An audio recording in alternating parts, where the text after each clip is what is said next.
हम सब जानते हैं कि भारत हथियारों के लिए सबसे बड़ी मंडी है, सबसे बड़ा बाज़ार है।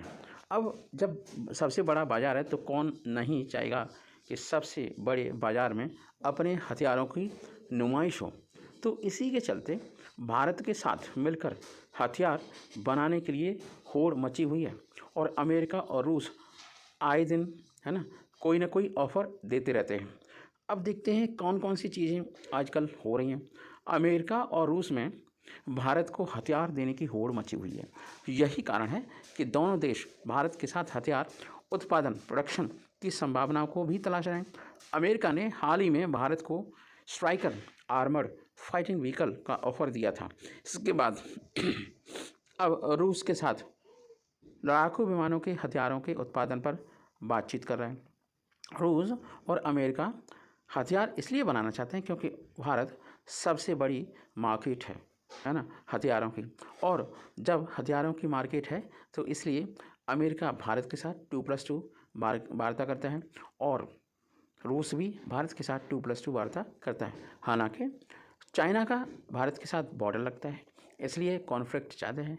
रूस का अमेरिका के साथ कोई कॉन्फ्लिक्ट नहीं है और 1971 के युद्ध में रूस ने अमेरिका को पछाड़ दिया था, अमेरिका के बेड़े को वापस जाने पर मजबूर कर दिया था और भारत का साथ दिया था। लेकिन अब सिनेरियो धीरे धीरे चेंज होने लगा है क्योंकि रूस अब चाइना की गोदी में बैठ गया है, क्योंकि सब जानते हैं कि चाइना की कंडीशन क्या है, कैपेबिलिटीज़ क्या है।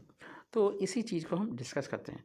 Welcome back to new quantum classes, myself Sanjay Kumar. हम डिस्कस करने वाले हैं हथियारों की बिक्री और प्रोडक्शन के से संबंधित ये वीडियो। अब आपको बताएं, यही सब बहुत सारे कारण हैं जिसकी वजह से एक भारत को संयुक्त हथियार उत्पादन की पेशकश की जा रही है। उसमें टेक्नोलॉजी मिलेगी और प्रोडक्शन भी होगा। 2+2 वार्ता के दौरान अमेरिका ने भारत को स्ट्राइकर आर्मर्ड व्हीकल के संयुक्त उत्पादन पर ऑफर दिया था। वहीं अब रूस भारतीय सेना के लड़ाकू विमानों के लिए संयुक्त रूप से हथियार उत्पादन करने पर बातचीत कर रहा है। रूस की सरकारी हथियार निर्यातक कंपनी रोसोवोरोनेक्सपोर्ट ने बताया कि वह भारतीय उद्यमों के साथ संयुक्त हथियार उत्पादन पर चर्चा कर रही है, डायलॉग कर रही है। रूस की सरकारी न्यूज एजेंसी RIA ने रोसोवोरोनेक्सपोर्ट के जनरल डायरेक्टर अलेक्जेंडर मिखिएव से बातचीत की। उनके हवाले से एक नई रिपोर्ट सामने आई है। रोसोवोरोनेक्सपोर्ट विमानन हथियारों के संयुक्त उत्पादन को व्यवस्थित करने और उन्हें भारत में मौजूदा विमानन बेड़े में स्क्वाड्रन में इंटीग्रेट करने के लिए भारतीय निजी और सार्वजनिक उद्यमों के साथ काम कर रहा है।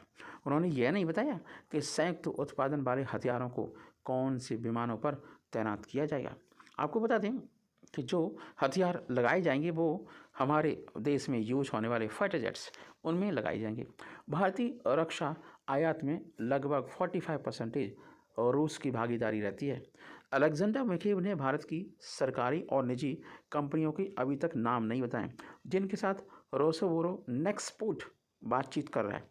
उन्होंने इस बारे में भी कोई विवरण नहीं दिया इसमें कौन सी भारतीय कंपनियां शामिल होंगी या संभावित उत्पादन कब स्टार्ट हो जाएगा। Stockholm International Peace Research Institute Stockholm International Peace Research Institute की इस वर्ष की रिपोर्ट के अनुसार 2022 में भारतीय रक्षा आयात में 45% की हिस्सेदारी के साथ रूस भारत का सबसे बड़ा हथियार आपूर्ति करता बना हुआ है। भारत को लगातार हथियार बेच रहा है रूस। आपको बता दें कि मिखीव ने कहा कि रोसोवोरोनेक्सपोर्ट और भारतीय साझेदारों के भारतीय रक्षा मंत्रालय को Sukhoi 30 MKI fighter jet, tanks, बख्तरबंद वाहन और गोले उपलब्ध कराए हैं। भारत और रूस ने साल की शुरुआत में AK-203 कलाश्निकोव असॉल्ट राइफल का संयुक्त उत्पादन भी शुरू कर दिया है। भारत हर साल रोसोवोरोनेक्सपोर्ट की बड़ी मात्रा में, है ना, हथियारों की खेप को एक्सेप्ट करता है और कुछ स्पेयर पार्ट भी एक्सेप्ट करता है, गोला बारूद भी खरीदता है। इन हथियारों, गोला बारूद और स्पेयर पार्ट का इस्तेमाल भारतीय सैन्य बलों के शस्त्रागार को मजबूत बनाने में किया जाता है।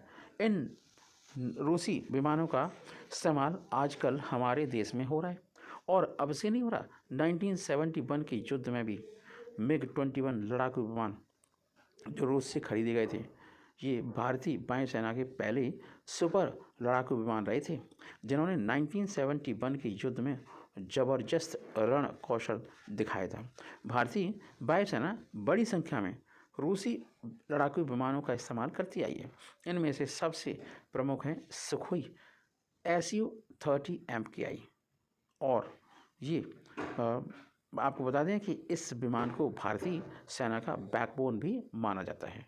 और आप तो जानते हैं MiG-21 जो 1971 के वार में यूज हुआ था, अब वो रिटायरमेंट की कगार पर खड़ा हुआ है। काफ़ी टाइम हो गया, 50 साल हो चुके। जय हिंद, जय भारत।